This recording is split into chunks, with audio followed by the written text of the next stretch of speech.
to We the People. I'm Erin Goble-Lynch. We've been out for a couple of weeks, initially due to some construction on the studio. Then last week we had some technical issues. Sorry about that. But we are back. If you're watching on YouTube, please be sure to subscribe and like this video to help us tweak the algorithm and get more views and people to tune in. If you're listening on Apple Podcasts, Spotify, or other podcast platforms, please take a second to rate We the People and maybe even write up a review for us. For those of you who've already done this, thank you so much. I really appreciate it. Please continue to share links on our content on your social media pages and help us grow our audience. We're still new. We really want to have an impact, and you're crucial in that endeavor. So thanks again. So before we dive into today's topic, I need to take a minute.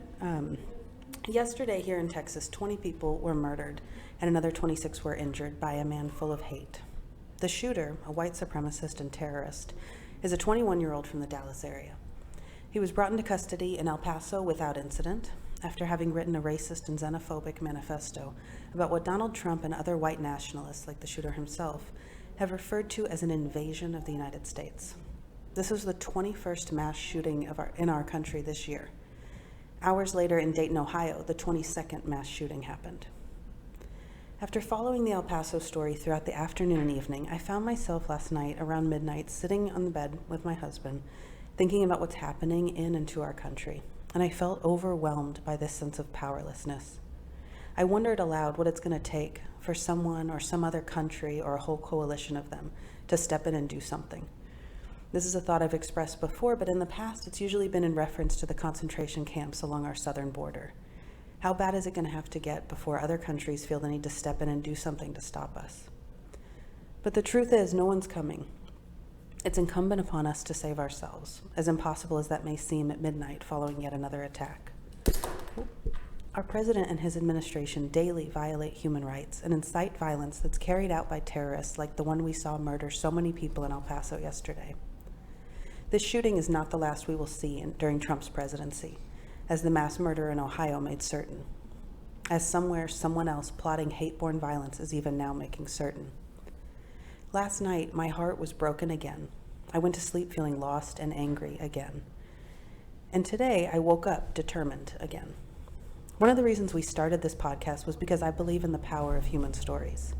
I believe that when we speak our truth, we are more free. And when we listen to other people and their experiences, we grow as humans, both in our capacity for empathy and in our sense of responsibility to others.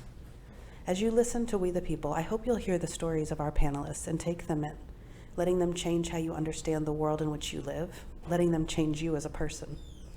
I hope you'll remember their stories when you stand in the voting booth and stare at the names running up and down that ballot. I hope in that moment you'll remember all of the stories you've heard on this show and make your voice heard with a vote that is motivated by empathy, not hate, by justice, not fear. Next week, We the People will focus on the experience of immigration from the point of view of the Latinx community, and I'm sure we'll talk more about the El Paso shooting then in that context. But today, we're discussing what it means to live in a country that so often equates Islam with terrorism. This topic is particularly relevant in light of the rise of white nationalist terrorist activities, which the FBI says is not only on the rise, but is currently the greatest threat to American safety and security. Regardless of that, a culture of Islamophobia persists in this country and around the world. From its explosion following the attacks of 9/11, to the emergence of the Islamophobia industry in 2009, to more recent events like when in March of this year, 50 people were murdered at the Christchurch Mosque in New Zealand, to when just the other day, Trump supporters screamed, "Send her back," in reference to the American citizen and Congresswoman Ilhan Omar, Islamophobia persists in our culture. Joining us on the panel today are Maimuna and Hannah. Thank you, ladies, for being here. I really appreciate it. Thank you for having me. Thank you. So I want to start our discussion today with that moment when a crowd spurred on by vitriolic hate and rhetoric shouted and chanted, "Send her back." John Favreau of Pod Save America called it one of the most chilling moments in American history. Listening to that crowd, watching Donald Trump stand there in silence, I felt like I was witnessing a moment in history that my grandchildren would ask me about. It was so blatant and so disgusting an example of white supremacy and white nationalism and white hate that it literally took my breath away. We live in a 24-hour cable news cycle, and so little actually shocks us, but that moment shook me. I felt a stillness kind of come down around me watching that clip, and I remember closing my eyes and feeling overwhelmed with disgust and anger. I'm curious to know, though, what you guys thought watching that moment unfold. Unfortunately, it's become something you are almost unsurprised by. As a Muslim in this community, in this society, you unfortunately do expect things like this. You expect rhetoric like this from the media, from, unfortunately, our president, from other members of Congress, from people that have possibly never even sat with a Muslim, possibly someone that saw one in passing. It's, for me, unfortunately, it's become something that I watch and I expect it. Same here.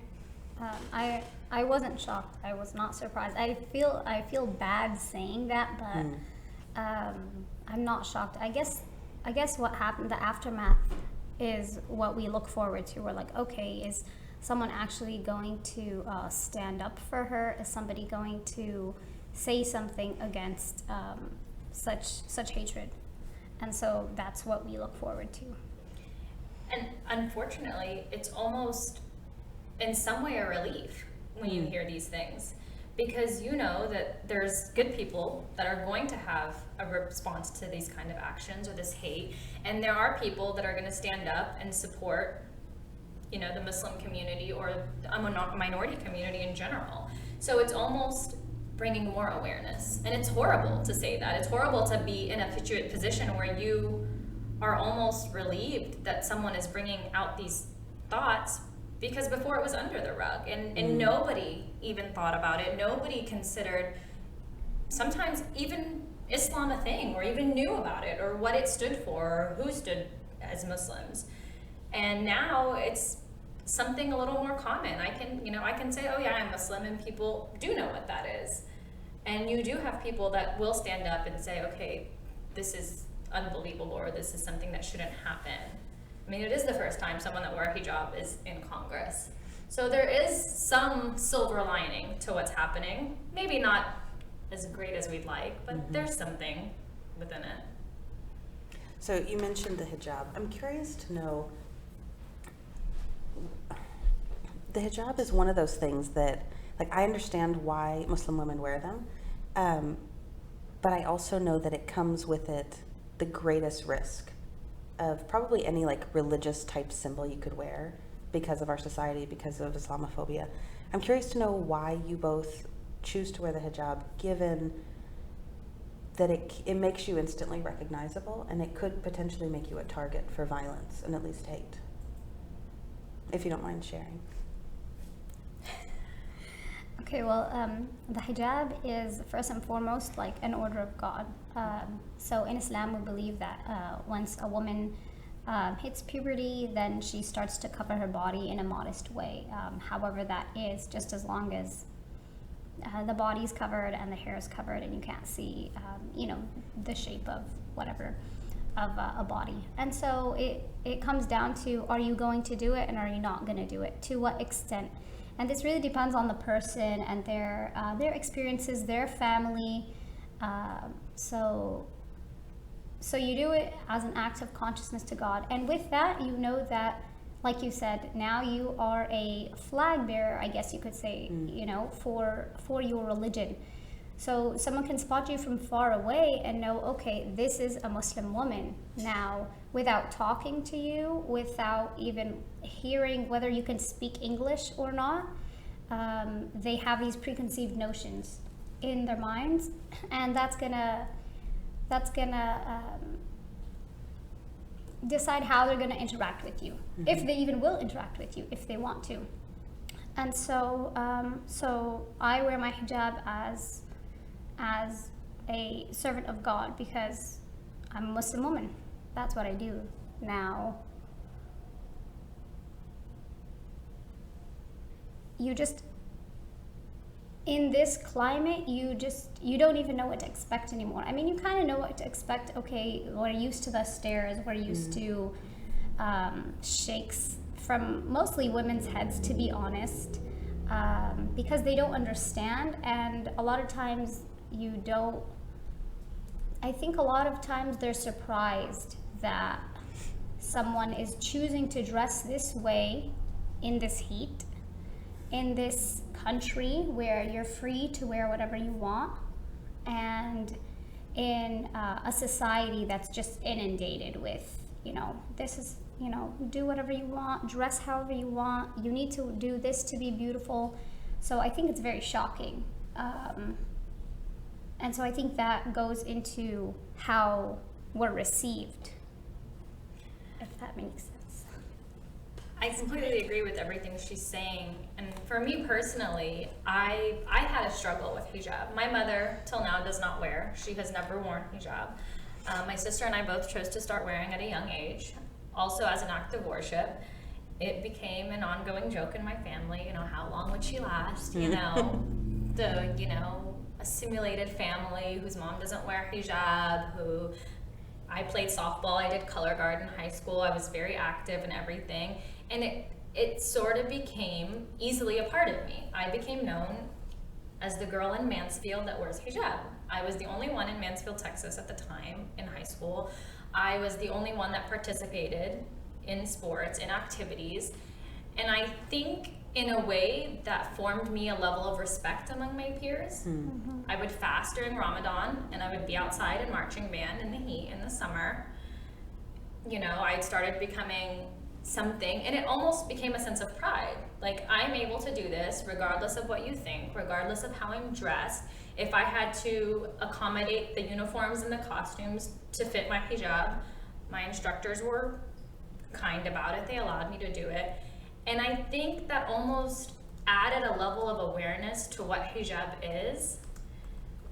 And I think it's important as a Muslim community to be here and do those things, because we are in a society that doesn't necessarily understand, or is given information off of media that's not necessarily correct, or only shown countries in the Middle East where hijab is a requirement, or they're required to wear it a certain way, or they're forced. Exactly. So if you talk to me and I tell you, well, I go to Jordan, I can tell you that a majority of the women don't wear hijab there, or Lebanon, or Syria.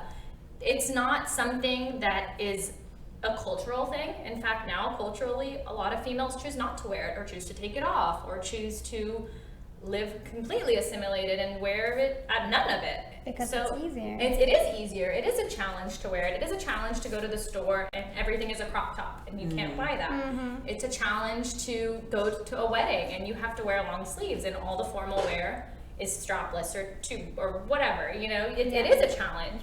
But I think with that comes a responsibility from us as Muslim women to go out and to speak out about it. Because now you do see clothing brands that are bringing out hijabs, bringing out more modest wear, or allowing these Muslim women that are fashionistas or designers to bring their product forward and share that. And I think the more that we have exposure here in this country from Muslim women, like myself, older, younger, and speak about these things and about these issues, it will become easier for us as a society to accept hijab, or to accept, a modest Orthodox Jew that would like to wear a skirt below her knees, or anything. It's not, it is maybe harsher for Islam and for Muslim women that cover completely, because it's a strange idea. Mm-hmm. But I think that as a culture, if we are more involved in getting to know these people, or even Muslim women are out and able to participate in activities and events and with their families, with their children,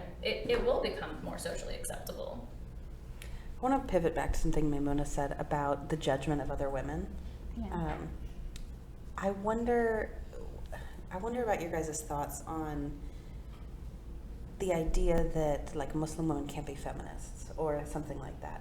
And I was thinking when you were talking about, if you guys remember, those of you listening at home, Khazir Khan, who is known as the Gold Star Father, when he gave his famous speech at the DNC in 2016, he gave this lovely speech, received so much credit for it, and then the spin the very next day was that his wife stood next to him silently, and it must have been because she wasn't allowed to speak.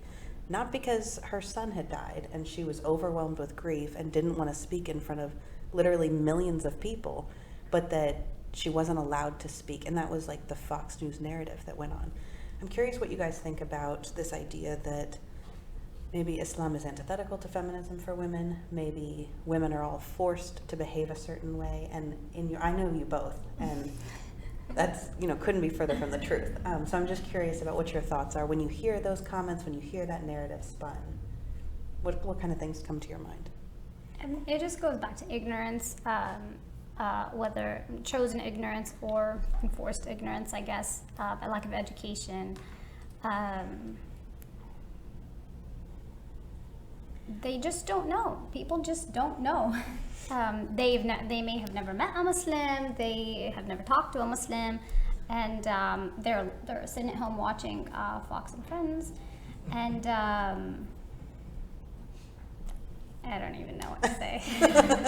I mean, I completely agree with you. It is ignorance. I think that if someone were to bring out the narrative of a Muslim or Islam in the beginning era of Islam when it first came out, I think that roots of feminism started in Islam. I think that people don't understand that culture, unfortunately, did possibly take a role in our societies as Muslims, that women possibly have become shown to act a certain way or be enforced to act a certain way per se, but Islamically and by their rights, none of that is acceptable. None of that is even Islamic. If you go to a scholar or to a leader and you ask specific questions on women's rights and women's abilities in Islam, you will hear a narrative that you have never heard on any media outlet in this country.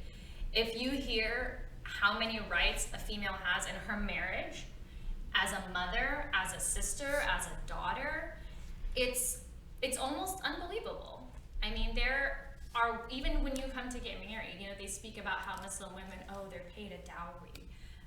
But you think about it, in medieval times and in the beginning of Christianity, it was the opposite. The female's family paid the male a dowry to marry her. So there is a lot of rights and a lot of issues that women have rights and have actually more rights than males that nobody knows about. And it's hard to even say, our society doesn't teach them.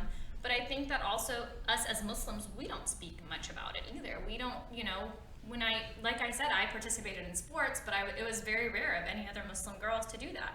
So what is the perceived notion as a society? Well, they're not allowed to. Or, Hannah, she's just, her family's Americanized, so, they'll let her. So it is, I think it's a give and take. So I think both sides have to work a little bit at it. I think that Muslim community should be more open to allowing things that are necessarily halal, maybe not something that's culturally accepted because they didn't have it back home.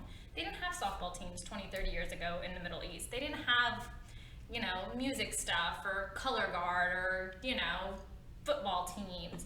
But now they do. And I think that it's hard for older generation as immigrant parents to accept these things. So I think it's a give and take on both sides, definitely.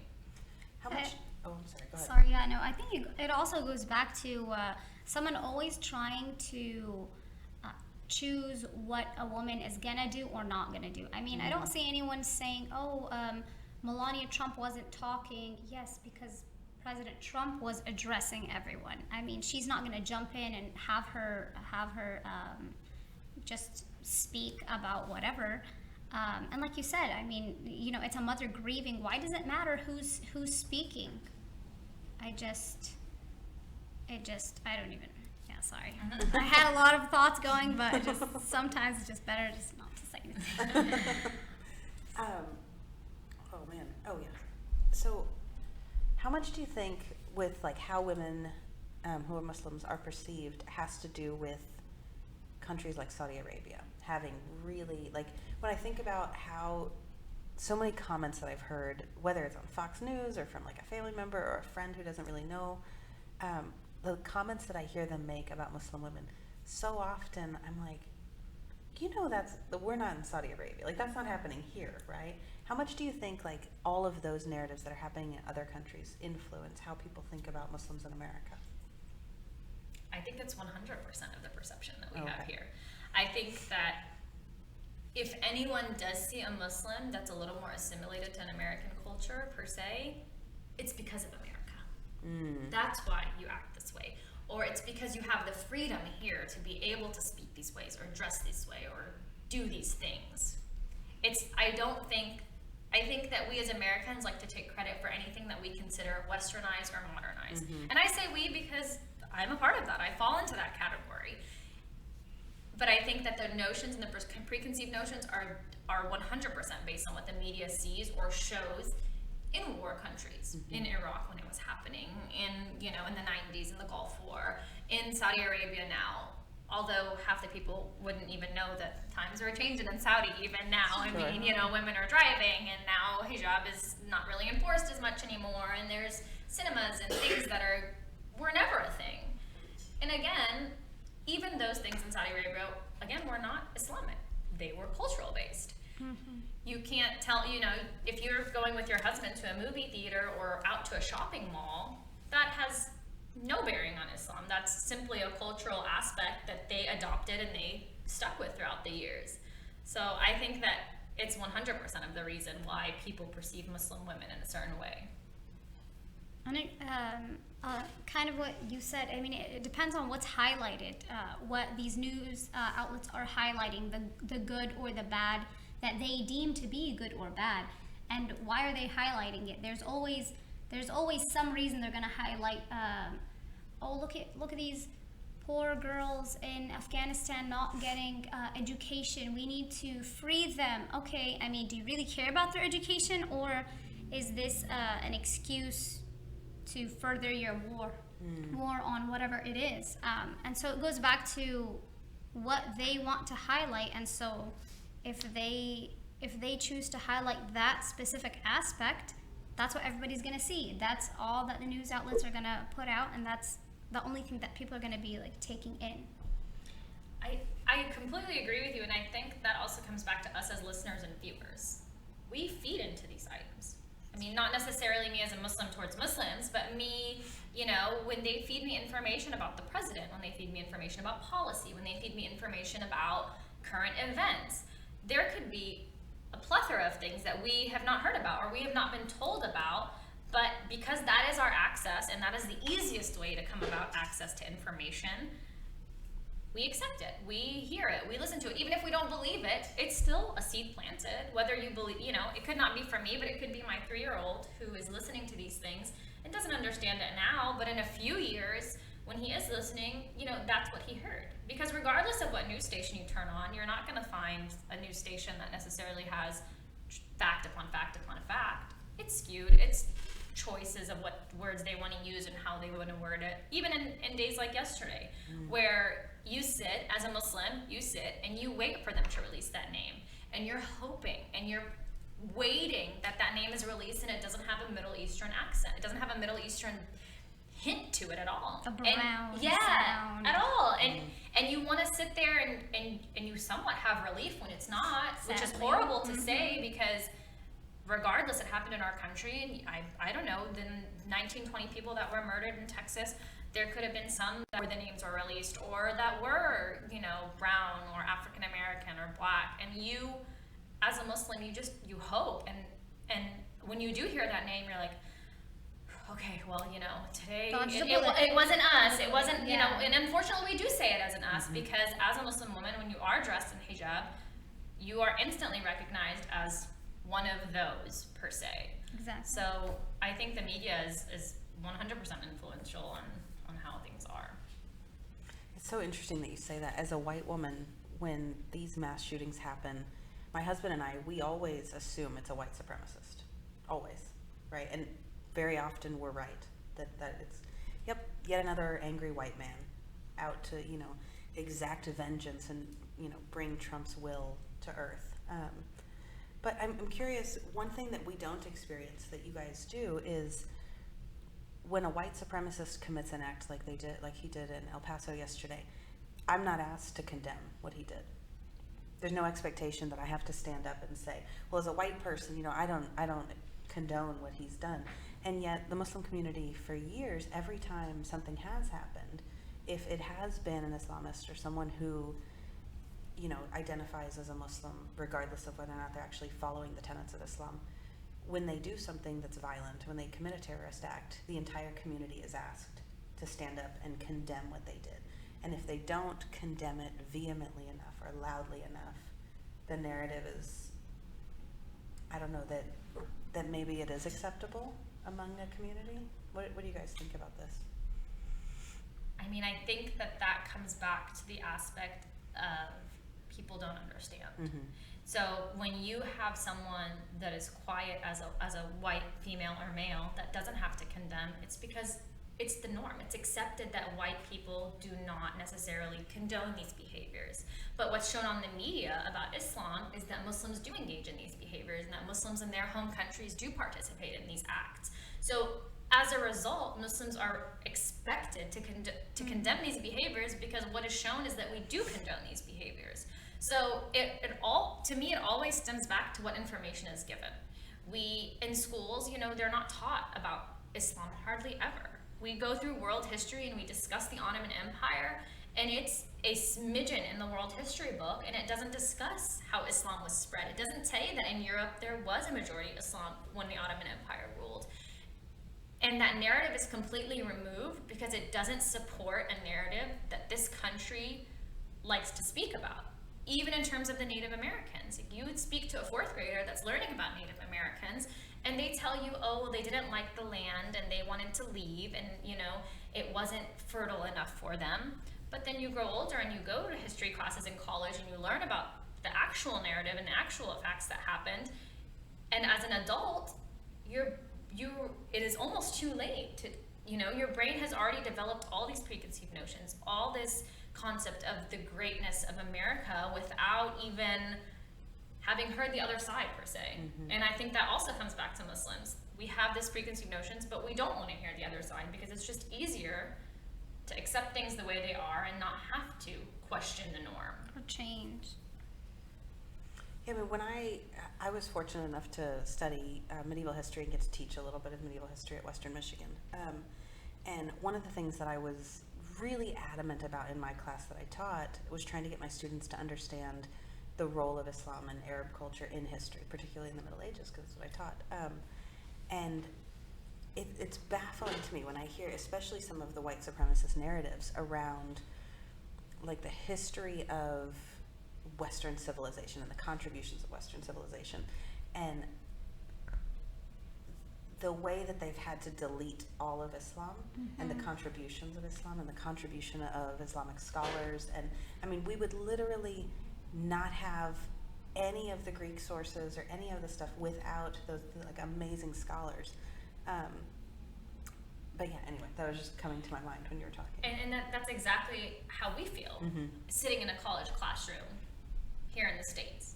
I went to the University of Texas at Arlington. I studied political science, and I studied that for the reason of learning what influences I can make in policy or what things were implemented to help someone like me or my children.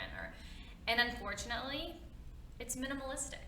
It's, I studied a class, ethnic groups in politics, hoping to hear about ethnic groups or what kind of ethnic groups or what's represented. And at the time, it's almost like back when the United States was being started. No representation. There was no representation for people like me. Now we have congresswomen who are wearing hijab, who are Muslim.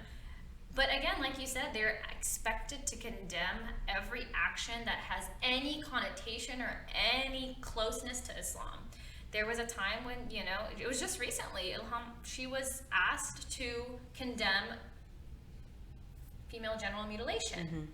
And does that even happen here? I mean, it's under the table possibly. I don't know. I can't say that, but yeah, there's no broad policy. There's no broad policy, yeah. Exactly. But she was expected in an interview, in multiple interviews, her to condemn it.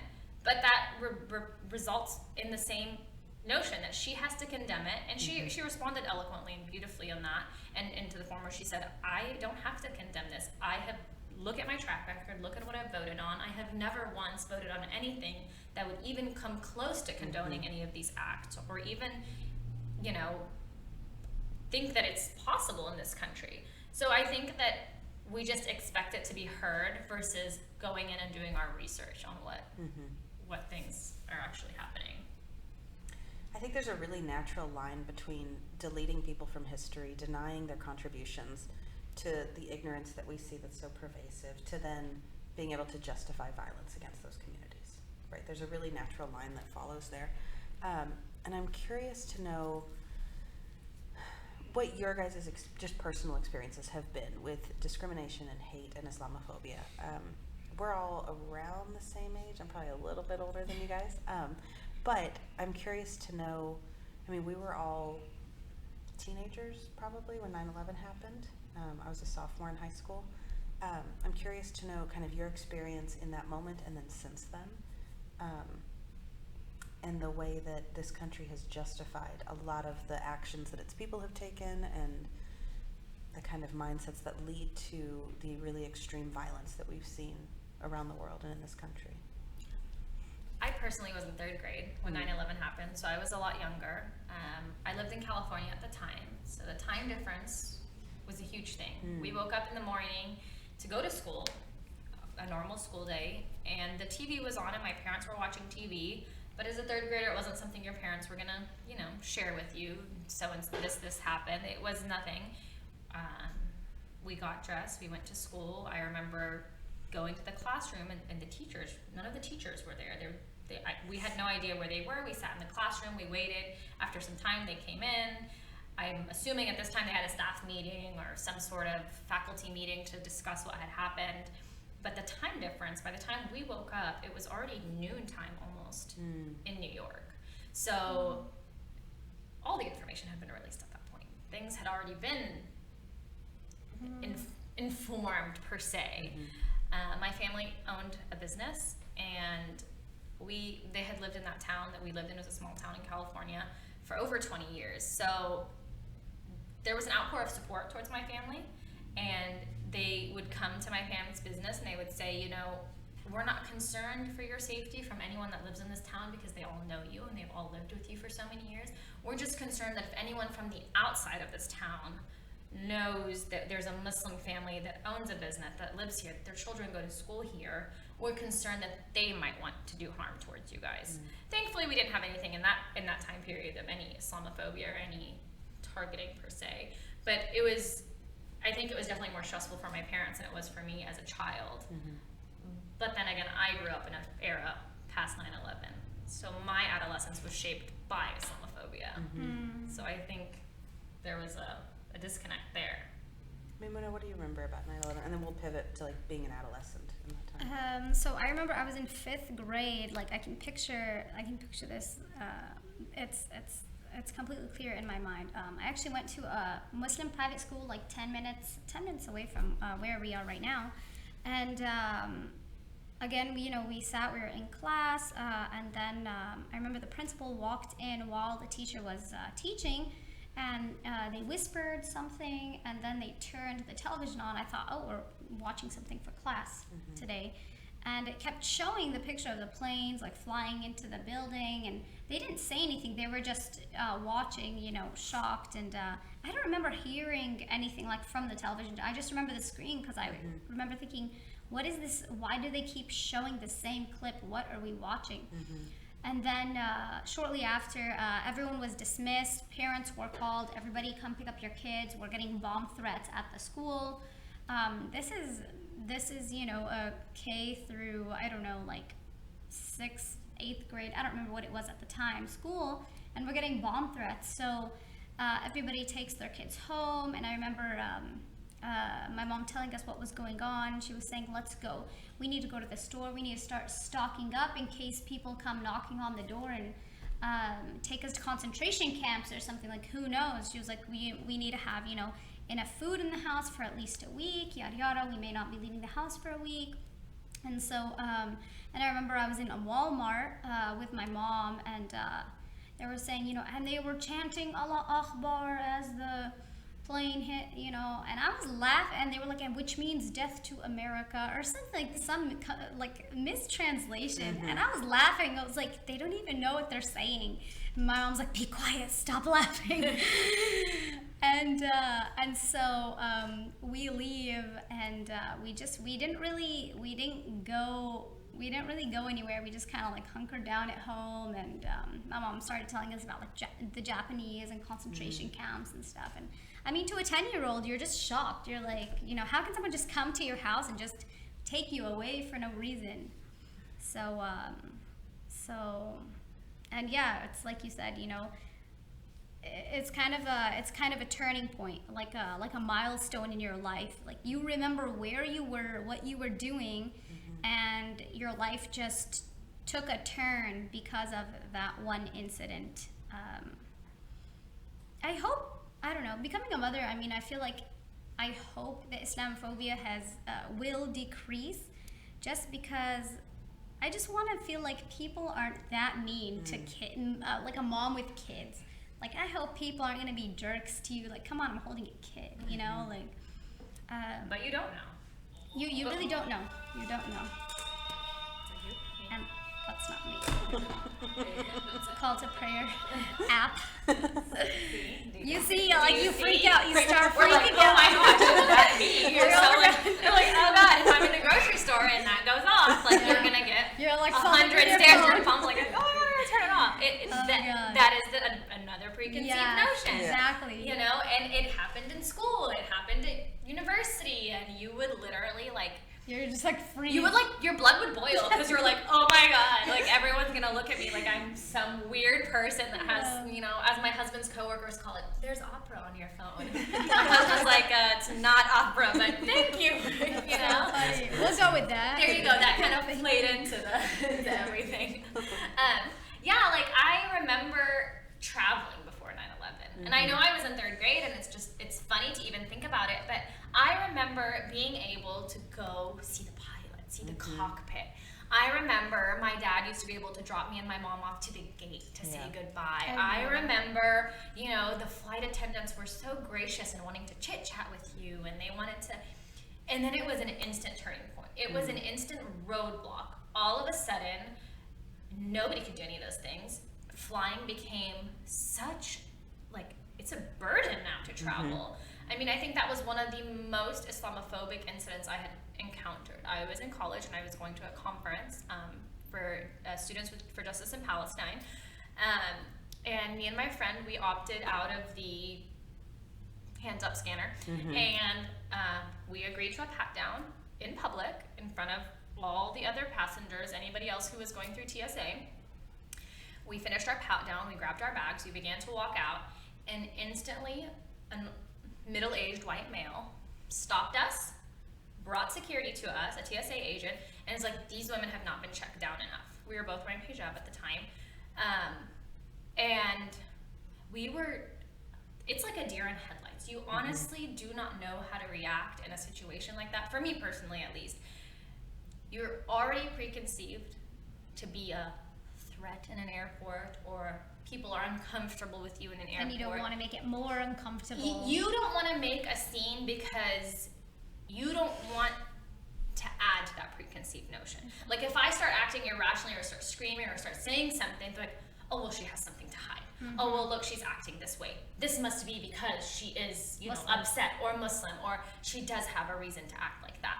So you sit there and you're stuck. You don't know how to act. You don't know how to respond. And I stood there and I looked at him. I said, sir, did you just not watch us have a publicly embarrassing pat down? And they have to call a female over, and it's like, it's a whole ordeal. The whole airport knows you're getting a pat down, you know? Female assist, you know, the whole thing happens. And I asked him, I said, did you not watch us get a pat down, sir? He goes, it wasn't enough. I said, well, did you get a pat down? He said, no. I said, well, that's not enough. Dang. And you know, I was in college and my blood was boiling, and we literally, like, we looked at the TSA agent and I said, are we free to go? And he said, absolutely. And we walked off, but it could have been another TSA agent that didn't think that way. And could have said, oh, well, maybe it wasn't enough. And it could have been a situation. So for us, we don't know when a reaction is warranted. When you do say something, is it going to backfire on you? At that point, a TSA agent could have said, well, if you have that much to say, you know, maybe we do need to sit down and have a conversation. Right. I think a lot of them don't expect you to say anything, again, because you don't know how to respond. So a lot of times you just don't say anything. You don't want to, like you said, you know, stir the pot or anything. But That's exactly I think like standing up, you know, in a firm way. You don't need to be aggressive. I'm not saying you were aggressive. No. Maybe you were a little bit aggressive. I mean, maybe I needed to be. I don't know. But yeah, just like standing up and look, you know, this isn't right. So. And I think it's unexpected from us to act that way. And it's honestly, I feel like, looked down upon. Yes, it's looked down upon when we do act like that. It is but you know, like, we're only doing it for everybody's safety. Like, I wasn't trying to like offend you. It was just because, you know, track record, or that's again the ignorance that's been spewed, or the information that's been presented. So it's almost a double-edged sword for someone like me to go to an airport and have an opinion. Or, you know, usually mothers with children get to walk through a normal metal detector and do not have to take off their shoes. Multiple times they would say, no, you still need to take off your shoes. And even like the kids' shoes, I was like, this is a baby. Like, It's like, yeah, sorry, just everything in the bin.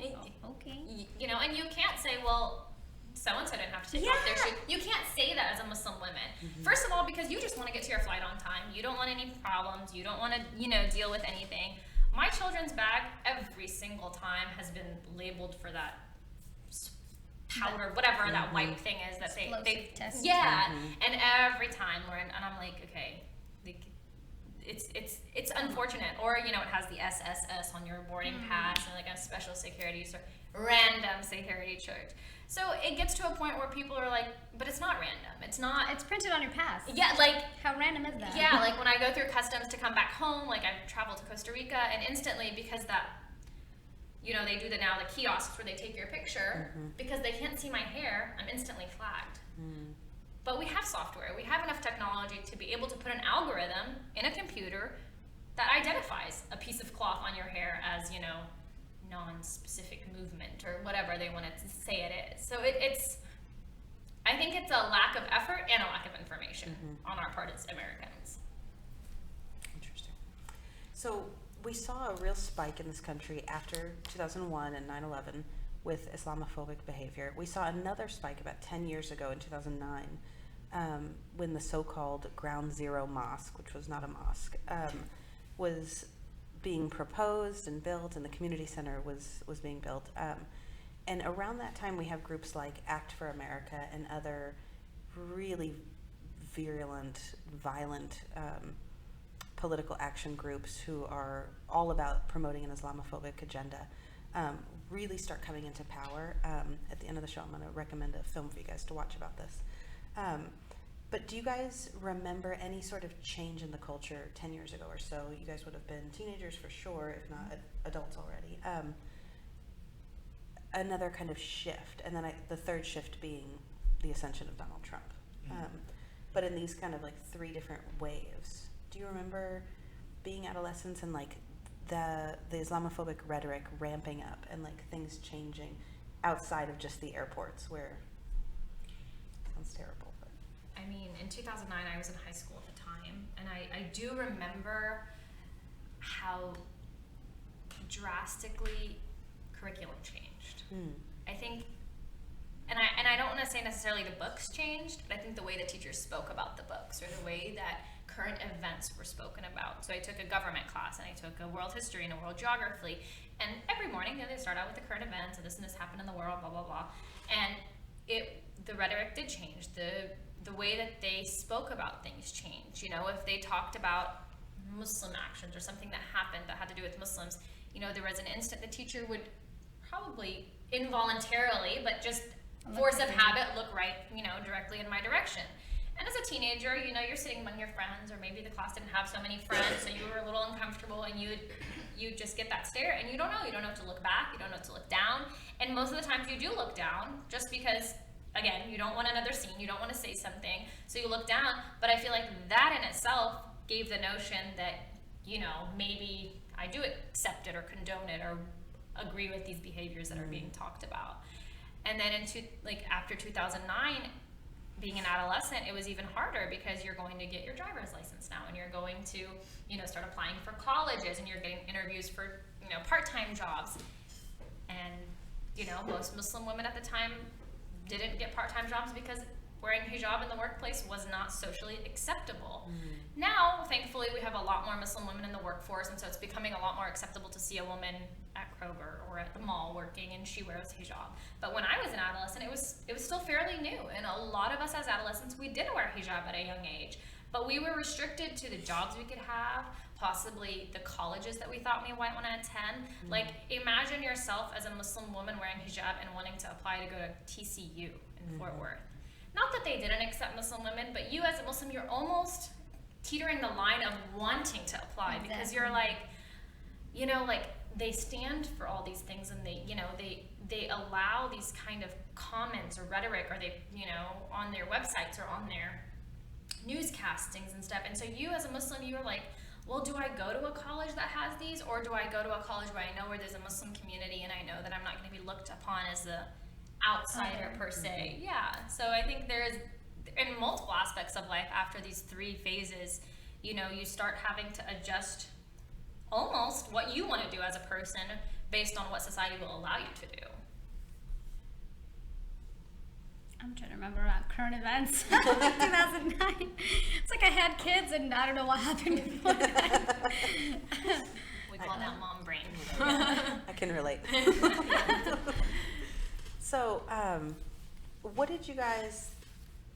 were your reactions when Trump was running for president, when he became president, and just kind of the things that have gone on since then? You know, one of the first kind of big policy initiatives he took was putting into effect what he called the Muslim ban. I'm curious to know, like, that being kind of the third wave of Islamophobia we've seen that we're still in the midst of, how that affected you as Muslim women, how it affected you as mothers now. You know, you both have children. Like, there's so much that goes into that. I'm curious to know how your thoughts about this have changed as the world has changed. So as to him running, I think we're with, you know, I don't know how many people, maybe the majority of Americans, I don't know, that thought it was a joke. Yeah. They're like, this is not Absolutely. serious. I was Come literally on. gonna say that. It, like, you just like, no, like, you're like, this is, you know, this is some PR stunt for him, you know? Yeah. Or, I was like, he that's has funny. too much money. He's running. He just has too much money. He's just Too much like, time on throwing his it out hand, you there. know? Yeah. You're like, well, it's a joke. It's never gonna happen. Yeah, and then It I just happened. yeah, like halfway through, I just kind of quit because I was like, I cannot believe what is going on. I just can't even. I couldn't even watch anymore. I just could not watch the debates and just. I mean, half of it is just ridiculous. And then I was actually I was in D.C. Just before inauguration, and I specifically chose to leave the day of his inauguration. I was like, I am not gonna like witness this history. Per se. Yeah. So as to the election and all that, I was sometimes some days I'm still shocked. Yeah. I completely like- agree. I mean, when it happened and he won the election, I'll never forget that day. My son had just been born 3 days prior, and we were in the NICU with him, and we were on our little, you know, little trundle, him and I together, and I was our first baby, so we weren't leaving the NICU. We turn on the TV, and like we'd fall asleep, and every few minutes we'd wake up to see the polls. We're like, there's no way he's gonna win. Like, it's just not gonna happen. Like, I don't even know why we're staying awake. It's just a joke. Like, it's just not gonna happen. And we wake up the next morning, and I'm like, okay, the world must be ending, because there's no way. Like, it's just and even when he won, we're like, you know what? I'm sure he just wanted to say that he won, and then he's gonna say, nah, I changed my mind, I resign, or here Mike Pence can take over. That's you what know? I thought. You know, I was like, really, maybe he's a fall guy. Mike Pence is just gonna, you know. that's really what we all thought, and then we're like, okay, you know, he'll make it through 1 year. You know, he's gonna just say that he can do it. Like, he is the type of person that wants to say, I can do stuff. Okay, he's gonna go 1 year, and then 2 years pass. And now I'm like, he's gonna try to get reelected, this guy. So it's just interesting. Like, I was in the Philippines during the election time, or during the campaign time, and people would ask us, we were vacationing, and they said, well, where are you from? And we said, oh, you know, we're visiting from the United States. You know, originally our nationalities are, you know, blah, blah, blah, heritage-wise. They're like, United States? Donald Trump. And we're like, oh, like, wow. Like, we are a laughing matter among countries. And countries at the time, the Philippines was just going through a new president, or now they don't really like to call him a president. So. And he was a little more strict and a little more strenuous, and he was, you know, cracking down on drugs and cartels and this, and they were a little skeptical about him. And in a country that was still so unstable, they were able to look at us and say, oh, what a laughing matter you have over there.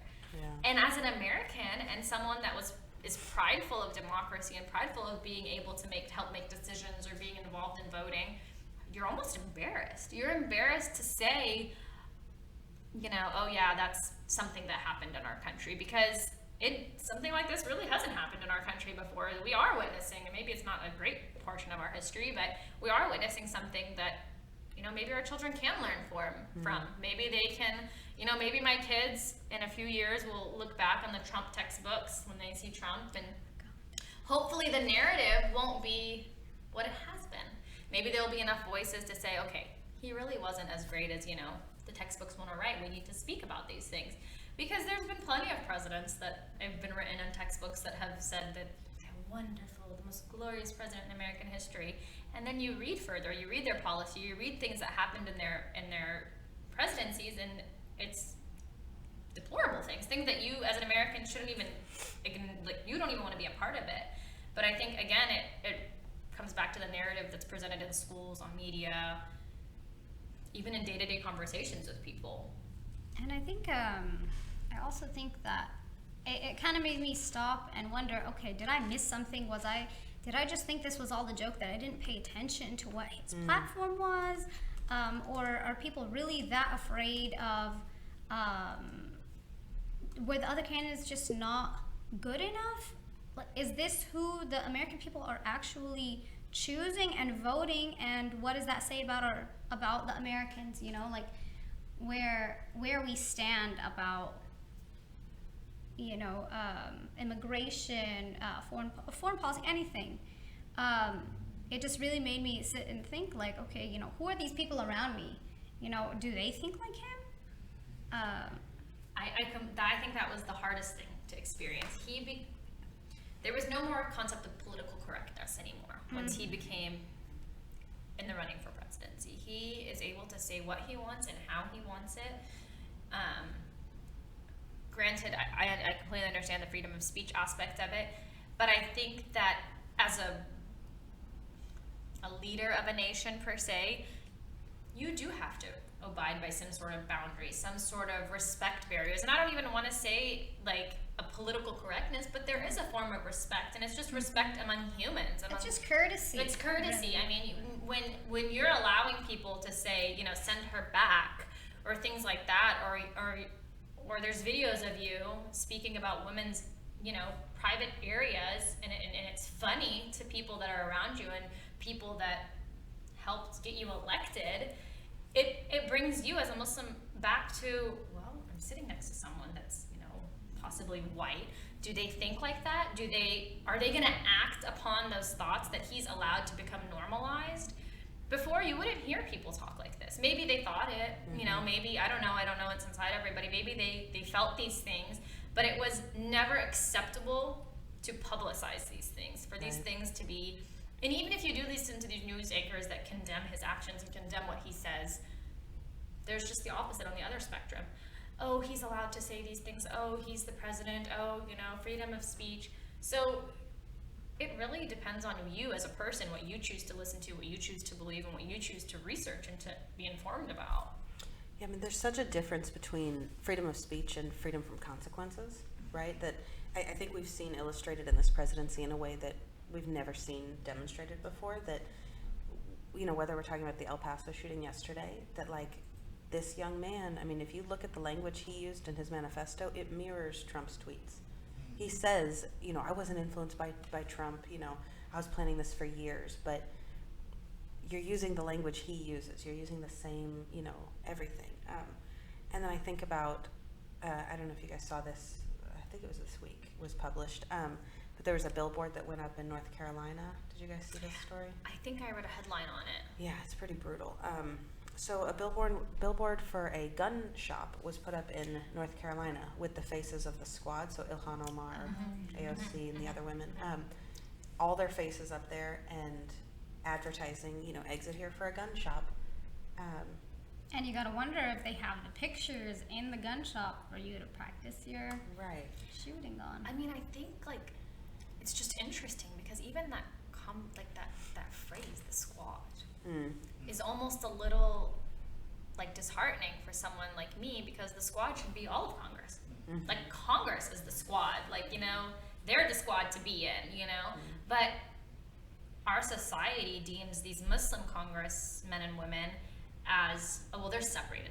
they're Congress, but they're on their own little sector. They're kind of by themselves, and they have to agree together. So I mean, I can't say I've read every policy and which way they voted on everything, but I'm sure there's things that they voted not in line with each other, or absolutely. absolutely, I'm sure, and they are going to base that off their voting, the people that are voting for them, and based on their states and their, their districts and what they deem is good for who they're representing. And I think that unfortunately people seem to look at these congressmen and women and they think that they represent Muslims.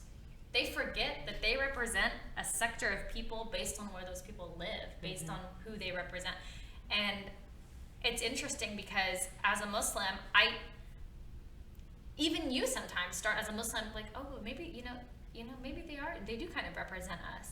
But we forget that in policy they don't. They, for someone here living in Texas in Tarrant County, they don't have no say in anything I do or how I'm going to live my life. So I think as a society, we see them and we look at them and we're like, oh, well, they're going to represent all the Muslims in America. But in reality, some of them don't represent hardly any Muslims from their voting districts. That's such a good point. I think that especially like the millennial generation, we can get very caught up in like the cult of personality and like, oh, I love AOC, I love everything she does, but like, she's not your congressperson. Kay Granger is. And Kay Granger doesn't stand for you, and that's a really interesting point. So before we're running out of time, I'm just so sad. I wish we could just sit here and talk all day. I wanted to hit one more thing before we kind of pivot to this kind of call for action. But one of the things that is used so often on the right, and Fox News particularly, and these groups like Act for America, these other hate groups, is the misconception of what Sharia law is. I was wondering if you guys, just for our listeners who maybe someone doesn't know what it is versus what it's spun as, can you explain what Sharia law is versus how it's talked about and how it's misunderstood? Well, I think initially Sharia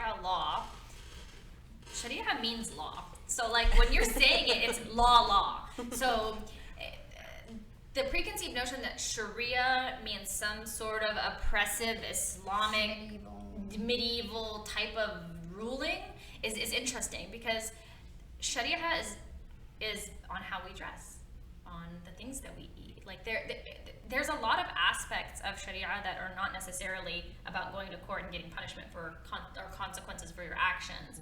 And I think that just that idea that Sharia law is creeping in on us is interesting, because there's actually like a dissonance between the consequences that we have here, or how things are treated here, and almost sometimes the Sharia, the Islamic way to deal with certain things, is more just than what we're seeing in our country. Here, if a male is accused of cheating on his spouse, almost more than likely the woman is accepted as, oh yeah, he cheated on you, girl, you go take care of that. But in Islam, if that's something, there has to be witnesses on the actual act. Like, there's so many details to make sure that it's just for both parties involved in any dispute, that I think people don't realize, because the only thing that they hear are the big basis of, oh, they stone people, or oh, they they have beatings in public, or oh, whatever is spewed on the media. But they don't understand that it's like literal word for word on how you're supposed to handle disputes, how you're supposed to handle inheritance, how you're supposed to handle divorce. Like, there's laws on divorce and what the woman's rights are on divorce, what the male's rights are on, what the children's rights are on divorce. Who the children go to. Yeah, who the children go to when they go to a certain parent. And we here in this country, we only base justice on what we see in our justice system. But we've seen time and time again that justice system isn't just. So many people have been innocent and been convicted of crimes they didn't commit, because our justice system is skewed based on what we socially accept. Exactly. And money, and Exactly. And I mean, if you even study Sharia, for example, okay, let's say if you let's say you committed a crime and your punishment is 20 lashings or whatever, right? I mean, there's rules, you can't use anything to lash someone. You can't your hand has to be a certain length or whatever. But now, if you compare it to the American justice system, when they're 10 years in jail, I'd be like, I will take that 20 lashings now and live my life, or like, they think that they watched Aladdin and they think if you steal anything, I stole a water bottle, oh, now you gotta get your hand cut off. No, that's not the situation. But now, would you rather have, I don't know, like 30, 40 years in jail for embezzlement or whatever, or are you gonna lose a limb? I don't know. I have my hands. But I think I would be like, okay, prosthetic it is. Thank you.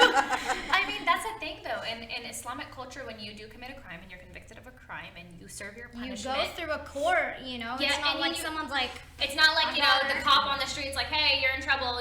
Come here.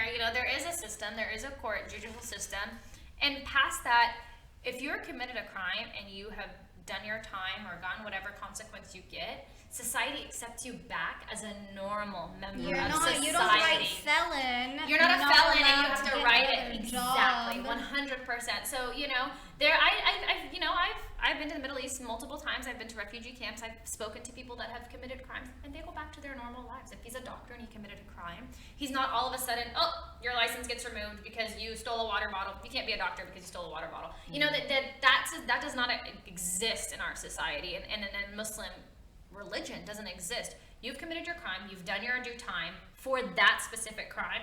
The rest of your life doesn't have to revolve around that one mistake you made, per se. Exactly. So society does make a big difference too.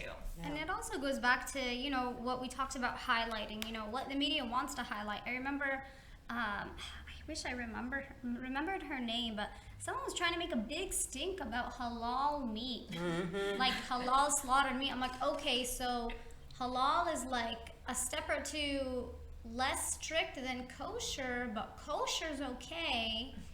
Everything else is here, but now halal is like, this evil thing. And I'm just like, okay, do you know what halal meat is? You can't slaughter the animal like in front of the other animals so they're not distressed. They can't see the weapon that you're about to you can't electrocute them. Exactly. You can't keep them in inhumane locations before they're they're slaughtered. They need to be calm. And it's interesting, like there's so many restaurants that serve halal meat that nobody knows. Yeah. And it's funny because there's a distributor here for distributing halal meats, and one of my friends, she works there, and she'll be like, oh yeah, so and so restaurant, I'm sure they have. We get from their distributor too. So it's like it's interesting because you as a person probably go your whole life probably eating at these Mediterranean restaurants, and they have halal meat, and they have, Muslims working in the back cooking your food, but it's okay because it's for the ethnic experience. It's interesting. When you deem it okay to be around Muslims, then it's okay. It's when it's experienced for you, when it's cool for you. If you want to go to Dubai, you don't consider Dubai like a Muslim country. Like, oh, I went to Dubai, it's so exotic, it's so great. You go to Indonesia, you go to Bali, but Indonesia has the highest population of Muslims in the world. But nobody talks about that because I went to Bali and I wore a bikini and it was okay. How come that country is Muslim and they allowed you to have that freedom? It's just interesting because it's only what is shown, and they pick and choose, and the media picks and chooses. It's one of the highest destinations for beaches to go to Bali and to go to Indonesia or to even Malaysia. And these places are 100% Muslim. All the meat you ate there was 100% halal. Like you're not going to eat bacon mostly at these resorts, so. But maybe you are. I mean, you have the freedom to. I mean, Muslims are not going to restrict you from what you're eating because they don't eat those things, and that's, So I want to, as we wrap up, pivot to kind of a call to action, and I want you guys to think about different ways that maybe some of our listeners can be good allies. What are some things that they can start doing? They can, take up today, whether it's like an action or a state of mind or something, to kind of be better allies and to support the Muslim community. One of the things that I was thinking about before I came in today was there's a really great film. It's like 50 minutes long that Al Jazeera published last year called Islamophobia Incorporated. It's fantastic. And it kind of highlights how has Islamophobia become like an actual industry that makes money. And they track different groups like Act for America and look at the violence that is committed because of these actions. And so they look at like certain hate crimes that have been committed, and then where they kind of go backwards. So like this hate crime was committed, where's the rhetoric that inspired that and who paid for it?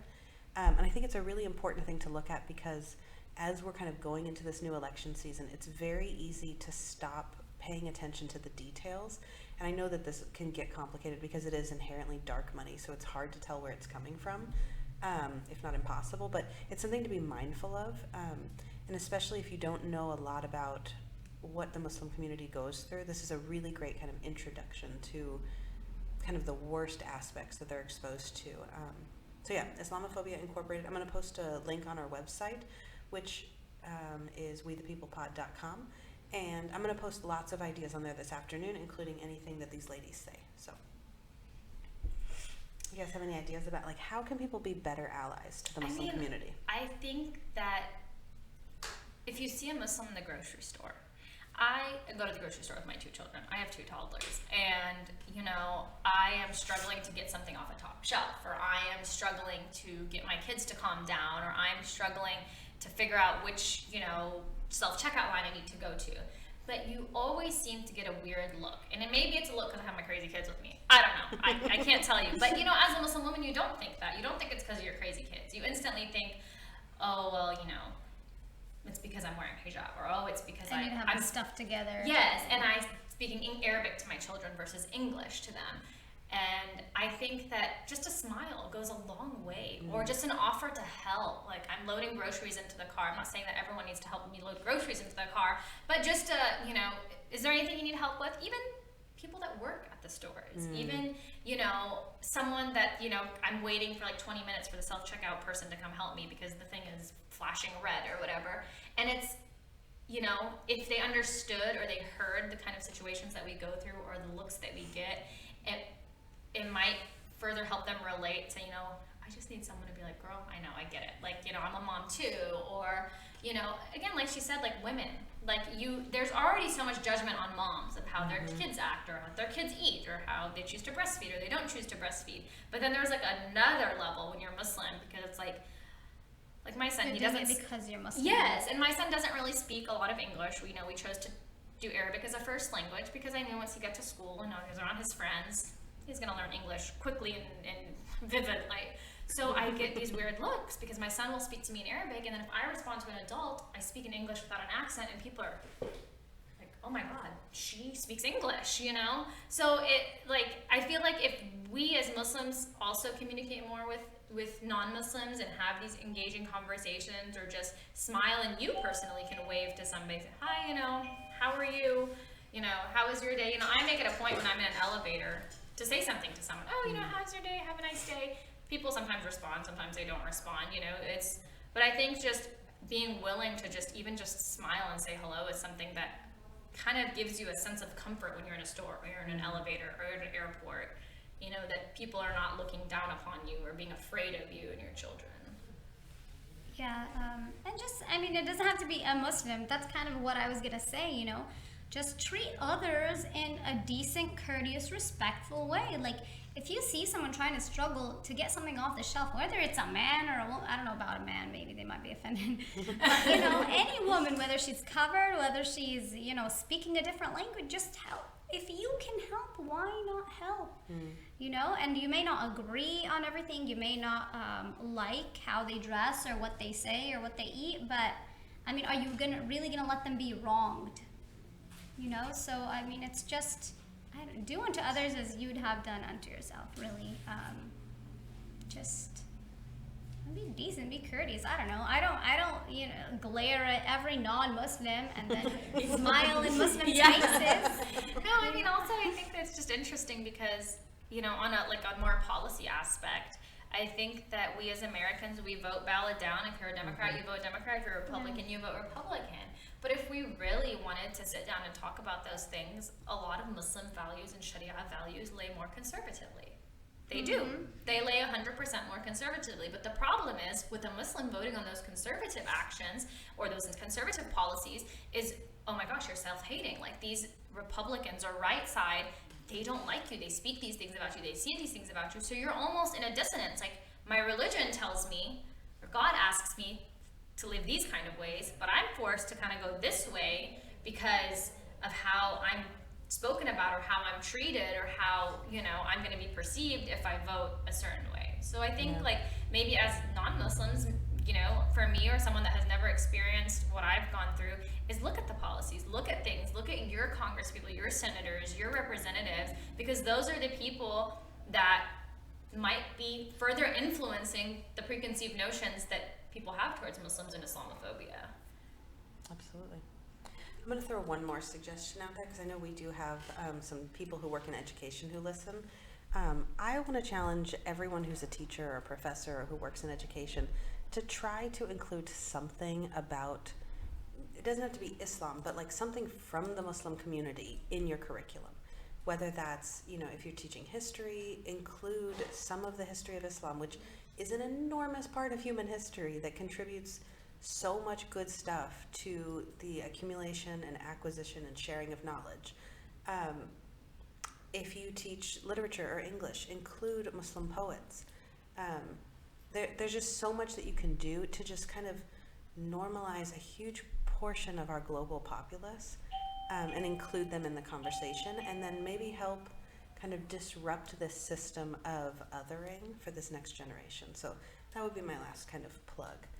Completely agree. I mean, even something as simple as a holiday, like we do Santa Claus pictures and we color them in Christmas time, and you know, they bring out Hanukkah menorahs and they bring out Kwanzaa. But if a Muslim student is in that class and says, hey, well, we have Ramadan and we have Eid, there's no coloring pages about Ramadan and Eid. Mm-hmm. Teachers don't talk about it. Teachers don't. But these students are going through these holidays, and sometimes we don't even get those holidays off from school. So these kids are celebrating during their school days or fasting during Ramadan, and none of the other kids get to know or get to hear about these things. And I do think that the educators, it is a little bit of their responsibility. If you're going to present Christmas, if you're going to present Hanukkah, if you're going to present Kwanzaa, then it is a responsibility for you to be inclusive of all the other religions that are in this country. If that means that there's too much to do, then maybe we need to remove all of it from schools. Mm-hmm. Maybe as an educator, you need to say, well, I don't have the time to do all of the things that are inclusive, then maybe we just need to stick with something a little more secular. Mm-hmm. Or maybe somewhere in the middle. Like I would say, you know, maybe look at your, you know, students and then decide from there, you know, like maybe if someone wants to save, maybe somebody wants to, that's my son, maybe somebody wants to pipe up about their religion or whatever, okay, let them say something. I think that's my cue. Okay, well, let's wrap up.